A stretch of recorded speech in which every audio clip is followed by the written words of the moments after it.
That could be the teaching, it could be the book, it could be the random person you meet on the street, it could be someone you've dedicated your life to understanding and learning from. There's a lot of different gurus and teachers in the world that he mentions here. And the separation of understanding that you are not your clothes, but the more difficult part of saying I am not the body, is the same as saying when you get into the car, you become a part of the car, but you are not the car. We know this. But when you're in the car, your body becomes like the car, and it interacts with other cars and roads and systems that are created for it, just as the body interacts with the systems and the people and the things that we do in the way that it does. In the same way, the consciousness behaves differently amongst us. And so what does that mean? Well, he actually gets into that a little bit about what consciousness really is. So he says, the self-realization never changes. The greater the understanding, the lesser will be the desires. The nature of the self, capital S self, has no desires. Jiva, little s self, which is identified with the body, is fond of the body. However, do not forget that even when absorbed in the capital S self, the body should be well looked after. The Guru's word reflects our true nature. After our efforts are over, the true nature shines automatically. One who has contemplated upon the capital S self, even a little, will need not any gods or deities. In fact, he will not need anything. Such a one will not hurt even the smallest creature. After realizing your nature, you will not ask for anything.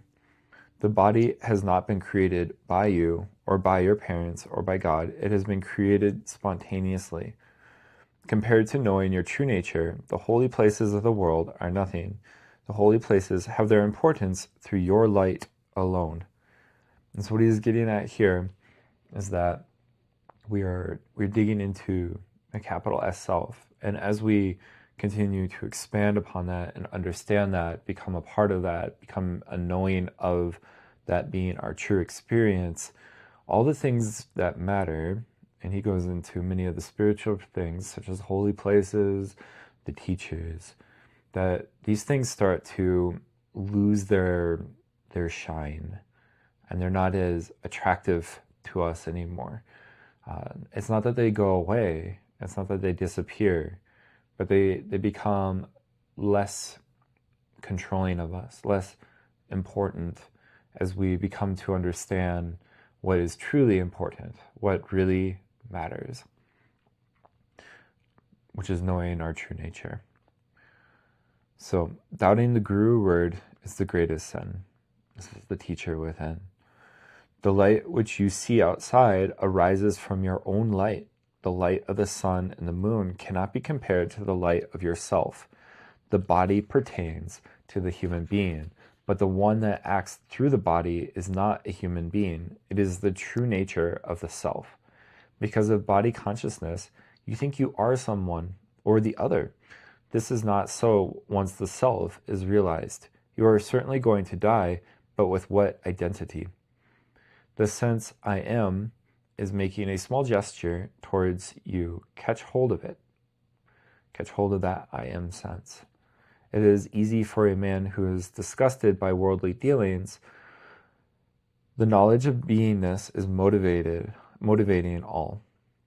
The knowledge of beingness is motivating all. The consciousness that gives you the feeling you are is the same as the feet of the Sadguru. Be in touch with it. Be in touch with that you are, I am. At least remember the fact that your corpse-like body contains the seed of the Absolute.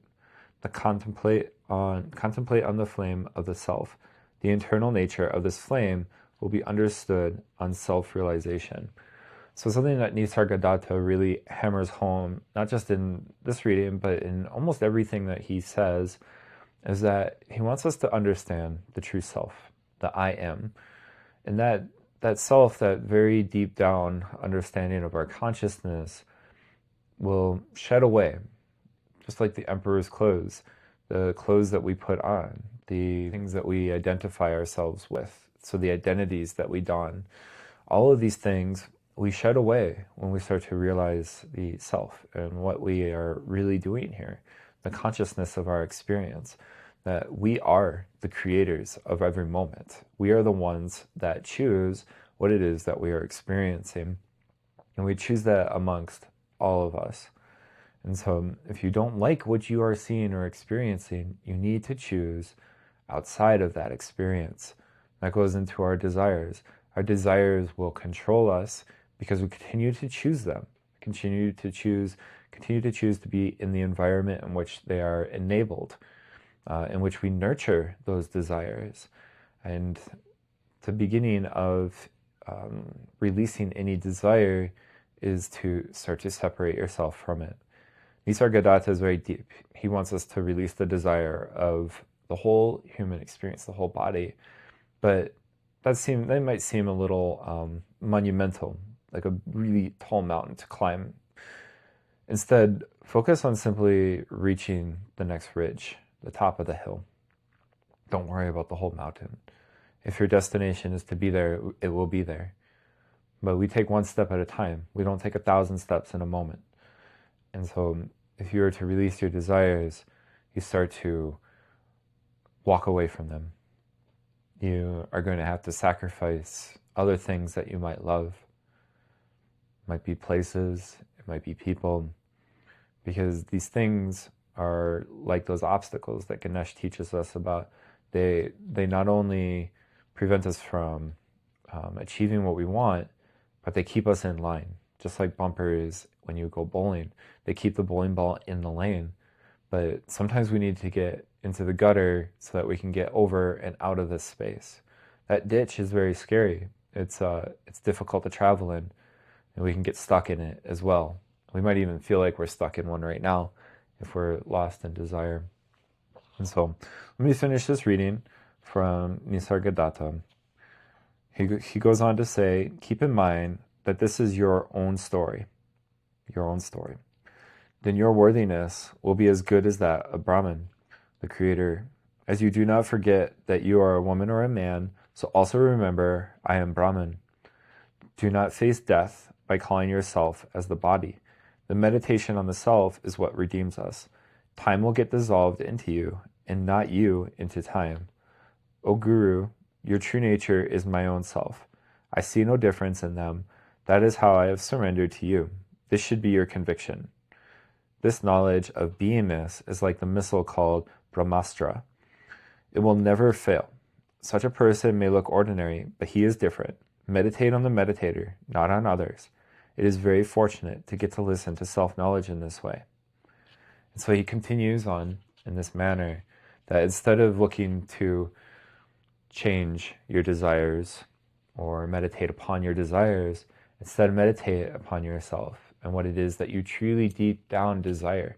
What is it that you really want? And if you want to be lost in your desires, then that's where you are. You've already made it. But if you don't want to be controlled by those desires, then deep down you need to go in and find something that's bigger than them. So I hope you found this useful, found this a wonderful practice. I really enjoyed leading you through it. This is part of my practice, and I love that it's part of your practice right now too. So enjoy the rest of your time today. I hope and pray that your desires do not control you and that you are able to overcome them. Om Shanti.